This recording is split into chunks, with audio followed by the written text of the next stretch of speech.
টাকা পয়সা নিয়ে আমাদের এমন কিছু অভ্যাস আছে যেগুলো বদলানো যে কি কঠিন তা আমরা সবাই জানি, তাই না? মনে হয় যেন কোনো এক অদৃশ্য শক্তি আমাদের নিয়ন্ত্রণ করছে।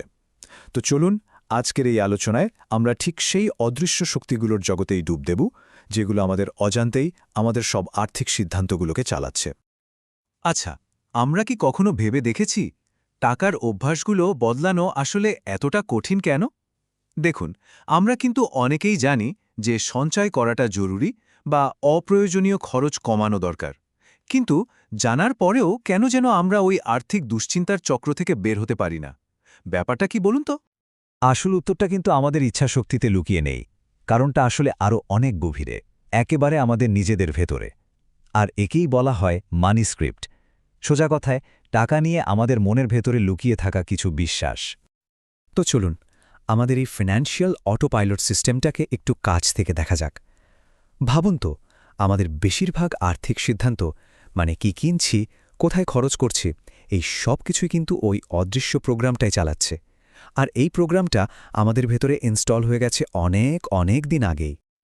আর এই অটোপাইলট প্রোগ্রামের মূল কোডটাই হল মানি স্ক্রিপ্ট। দারুণ একটা কনসেপ্ট, তাই না? এটা প্রথম সামনে আনেন ফিন্যান্সিয়াল সাইকোলজিস্ট ব্র্যাড ক্লন্টেজ ২০১১ সালে।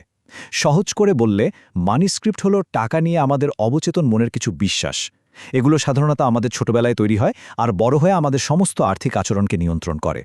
আর সবচেয়ে মজার ব্যাপার হলো, এই বিশ্বাসগুলো প্রায়ই এক প্রজন্ম থেকে আরেক প্রজন্মে চলতে থাকে, অনেকটা পারিবারিক ট্রেডিশনের মতো। চলুন, কিছু কমন মানি স্ক্রিপ্টের উদাহরণ দেখা যাক। একটু মিলিয়ে দেখুন তো, এগুলোর কোনোটা চেনা চেনা লাগে কি না। যেমন ধরুন, ধনীরা আসলে লোভী হয়, অথবা হাতে অনেক টাকা এলেই আমার সব সমস্যা শেষ হয়ে যাবে, কিংবা টাকা পয়সা নিয়ে সবার সামনে কথা বলাটা ঠিক না। কি পরিচিত লাগছে কোনোটা? কিন্তু প্রশ্ন হলো, এই স্ক্রিপ্টগুলো আমাদের মাথায় তৈরি হয় কিভাবে? এর উত্তরটা লুকিয়ে আছে আমাদের ছোটবেলায়। যখন টাকার সাথে জড়িত কোনো অভিজ্ঞতার সাথে আমাদের খুব তীব্র একটা আবেগ মিশে যায়, তখনই এই স্ক্রিপ্টগুলো তৈরি হতে শুরু করে। একটা উদাহরণ দিই।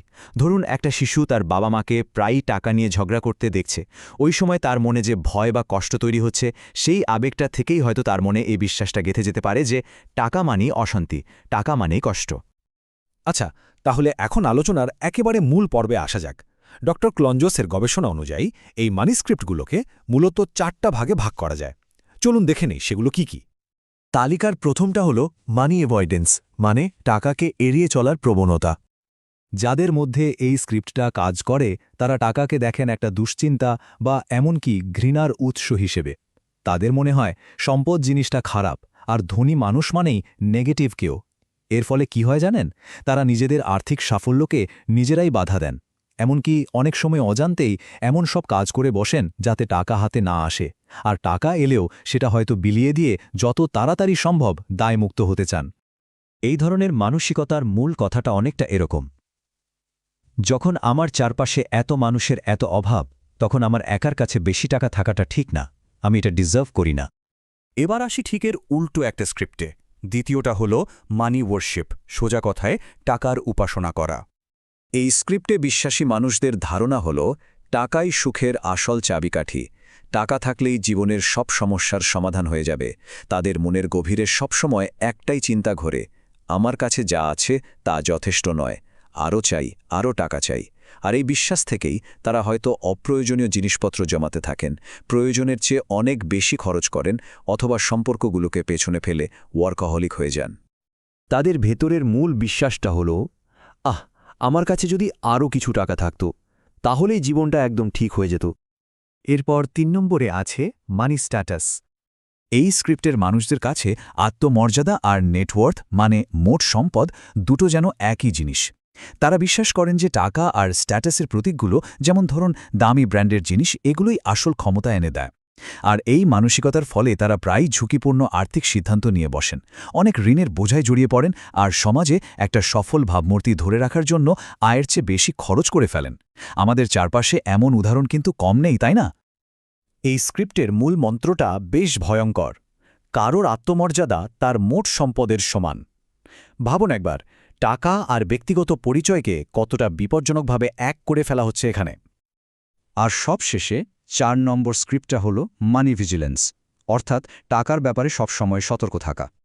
দেখুন, এই স্ক্রিপ্টের মানুষরা সাধারণত খুবই মিতব্যয়ী হন আর সঞ্চয় করাকে সবচেয়ে বেশি গুরুত্ব দেন। তারা নিজেদের টাকা পয়সার ব্যাপারে খুব একটা আলোচনা করতে পছন্দ করেন না, একটু গোপনীয়তা বজায় রাখেন। আপাতদৃষ্টিতে এটা ভালো মনে হলেও এর একটা বড় সমস্যা আছে। সমস্যাটা হলো তাদের অ্যাকাউন্টে যথেষ্ট টাকা থাকা সত্ত্বেও তারা কখনো আর্থিকভাবে নিরাপদ বোধ করেন না। সবসময় একটা দুশ্চিন্তা তাদের তাড়া করে ফেলে।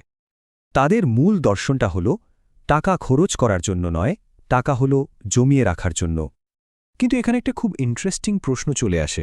এই যে অভাবের মানসিকতা বা ইংরেজিতে যাকে বলে স্কারসিটি মাইন্ডসেট, এটা কি শুধু যাদের আয় কম তাদেরই সমস্যা, নাকি যারা অনেক বেশি আয় করেন তারাও এর শিকার হতে পারেন? উত্তরটা হলো অবশ্যই পারেন। এই টেবিলটা একটু দেখুন। এমনকি যাদের অনেক টাকা পয়সা আছে তারাও কিন্তু এই অভাবের মানসিকতার ফাঁদে পড়তে পারেন। যেমন ধরুন, ব্যাংকে প্রচুর ক্যাশ টাকা ফেলে রাখা। এতে কি হচ্ছে? মুদ্রাস্ফীতির কারণে সেই টাকার আসল দাম মানে কেনার ক্ষমতা দিন দিন কমে যাচ্ছে। অথবা দিনরাত শুধু কাজ করে যাওয়া, কিন্তু সেই উপার্জনের টাকাটা উপভোগ করার সময়ই না পাওয়া। সবচেয়ে অদ্ভুত ব্যাপার হলো এই আচরণগুলো কিন্তু তাদের সম্পদ বাড়ানোর লক্ষ্যের ঠিক উল্টো দিকে কাজ করে। তো এতক্ষণ তো আমরা সমস্যাগুলো নিয়ে কথা বললাম, সেগুলোকে চিনলাম, কিন্তু আসল ভালো খবরটা হলো এই স্ক্রিপ্টগুলো কিন্তু পাথরে খোদাই করা নয়, এগুলো পরিবর্তন করা সম্ভব।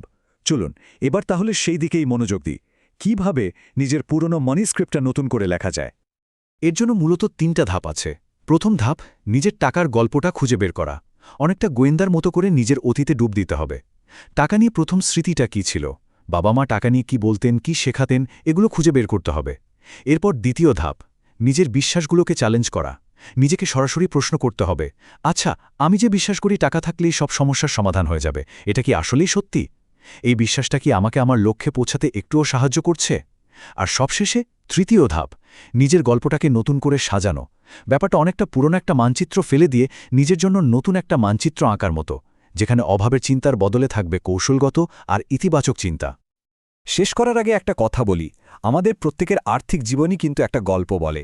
এখন প্রশ্নটা হলো, সেই গল্পের লেখক কে? গল্পটা কি আমাদের অজান্তেই লেখা হয়ে যাচ্ছে, নাকি এর কলমটা আমাদের নিজের হাতে? ভেবে দেখবেন।